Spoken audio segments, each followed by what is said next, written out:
दोस्तों नमस्ते।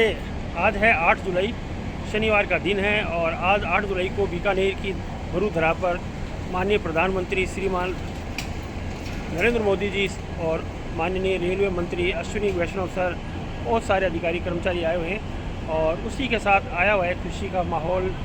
WAG-9 ये इसने अपना पूरा बीकानेर का ट्रायल ले लिया है और खुद ने चलाकर इसने रतनगढ़ तक जाके ट्रायल सक्सेसफुल कर लिया है। परसों आया था, कल इसने ट्रायल कर लिया है, आज ये वापस तैयार खड़ा है। आज ऐसी संभावना थी कि ये 22 से 471 ट्रेन को लेकर जाएगा, पर जा नहीं पाया और पूरी तरह से समर्पित रेल इलेक्ट्रिफिकेशन के लिए तैयार हो चुकी है।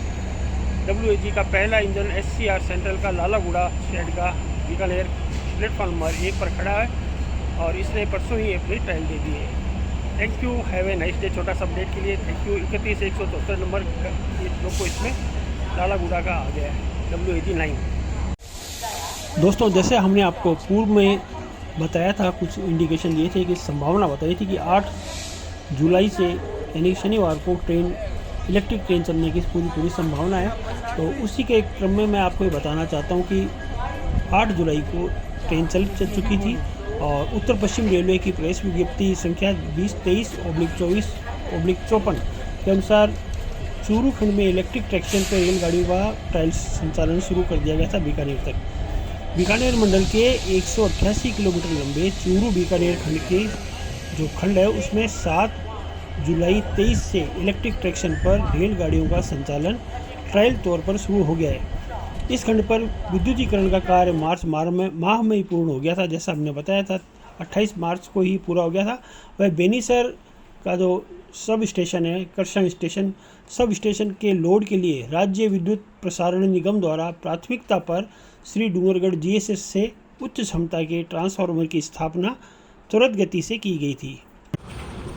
बीकानेर दिल्ली के बीच इलेक्ट्रिक ट्रेन का संचालन के लिए 465 किलोमीटर के ट्रैक का काम लगभग कंप्लीट हो चुका है और ये काम तो मार्च में ही ट्रेन चालू हो जानी चाहिए थी, परंतु इसमें कुछ कमियां रह जाने के कारण बेनीसर DSS पे दोबारा इसको अपडेट किया है, दोबारा से इसको रिकॉन्साइल करके वापस तैयार किया है और इसलिए अब मंडल में 25 किलोवाट के 11 ट्रैक सब स्टेशन बना दिए गए हैं, जिसमें से बेनीसर भी एक है। प्रत्येक के निर्माण पर करीब 15 करोड़ रुपये खर्च हुए। रेलवे अधिकारी भी इस ट्रैक को जल्दी से जल्दी शुरू कराना चाहते हैं। DRM राजीव श्रीवास्तव जी ने अभी जुलाई के अंदर ही इसका बेनीसर ट्रैक का और चूरू तक का सारा इंस्पेक्शन किया है और बेनीसर ट्रैक पर सब स्टेशन पर सप्लाई देने के लिए विद्युत निगम GSS की कैपेसिटी भी बढ़ा दी है। बड़ा ट्रांसफर भी लगाया जा चुका है, जिसकी टेस्टिंग के बाद कुछ तकनीकी दिक्कत आ रही थी। कैपेसिटी बढ़ने से विद्युत निगम कनेक्शन शुरू करेगा, उसके बाद ट्रैक पर ट्रेन का संचालन शुरू किया जा सकेगा। गौरतलब है कि उत्तर पश्चिम रेलवे के 1600 किलोमीटर रेल लाइन पर विद्युतीकरण का काम बचा है। रेलवे का दावा है कि वर्ष 2024 तक ये संपूर्ण कार्य कंप्लीट कर लिया जाएगा।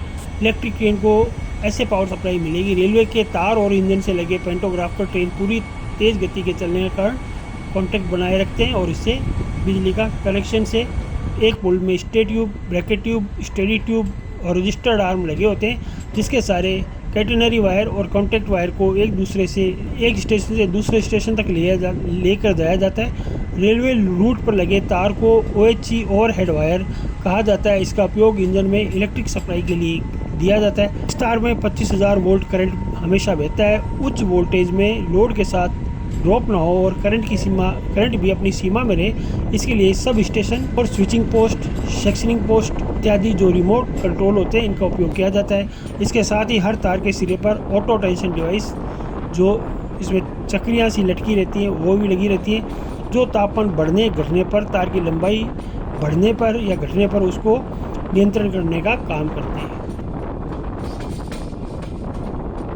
गाड़ियों का संचालन ट्रायल तौर पर शुरू हो गया है। इस खंड पर विद्युतीकरण का कार्य मार्च माह में ही पूर्ण हो गया था, जैसा हमने बताया था 28 मार्च को ही पूरा हो गया था। वह बेनीसर का जो सब स्टेशन है, करसंग स्टेशन, सब स्टेशन के लोड के लिए राज्य विद्युत प्रसारण निगम द्वारा प्राथमिकता पर श्री डूंगरगढ़ GSS से उच्च क्षमता के ट्रांसफार्मर की स्थापना त्वरित गति से की गई थी, जिसके पश्चात 7 जुलाई 7/7/23 को बीकानेर के बेनीसर रेलवे स्टेशन पर बनाए गए ट्रैक्शन सब स्टेशन को TSS को फुल लोड पर चालू कर दिया गया था विद्युत रेल संचालन से पहले विद्युतीकरण के कार्यों के गहन निरीक्षण के दौरान समस्त कमियों को दूर कर लिया गया था। जैसे हमने हमारी महामना ट्रेन के ब्लॉग के अंदर हमने आपको बेनीसर का सारा दिखाते हुए सारी बात बताई थी, वही बात इसी में दोहराई गई है। और सारी कमियों को दूर करने के पश्चात बेनीसर ट्रैक्शन सब स्टेशन पर लोड चालू करने के बाद 7 जुलाई 23 को इस खंड में पहली इलेक्ट्रिक मालगाड़ी का ट्रायल संचालन सफलतापूर्वक किया गया था। इसको इलेक्ट्रिक इंजन जो था WAG-9 जो कि लालागुड़ा का था, वह इसको लेकर पहली गाड़ी बीकानेर में आया था। 7/7/23 को रात को चूरू स्टेशन से लेकर रात 11:30 बजे बीकानेर आ गया था। और उसके पश्चात 8 जुलाई को सुबह बीकानेर स्टेशन आ गया था। बीकानेर मंडल के चूरू, सादुलपुर, रेवाड़ी में पहले से इलेक्ट्रिक ट्रेन का संचालन हो रहा है। जैसे आपको मालूम है, चूरू बीकानेर खंड में इलेक्ट्रिक ट्रैक्शन पर रेलगाड़ी शुरू होने से अब जल्द ही निकट भविष्य में बीकानेर दिल्ली रूट पर इलेक्ट्रिक ट्रेन का संचालन सफलतापूर्वक शुरू हो जाएगा। ये वरिष्ठ मंडल वाणिज्य प्रबंधक के द्वारा दी गई प्रेस विज्ञप्ति का सारांश है।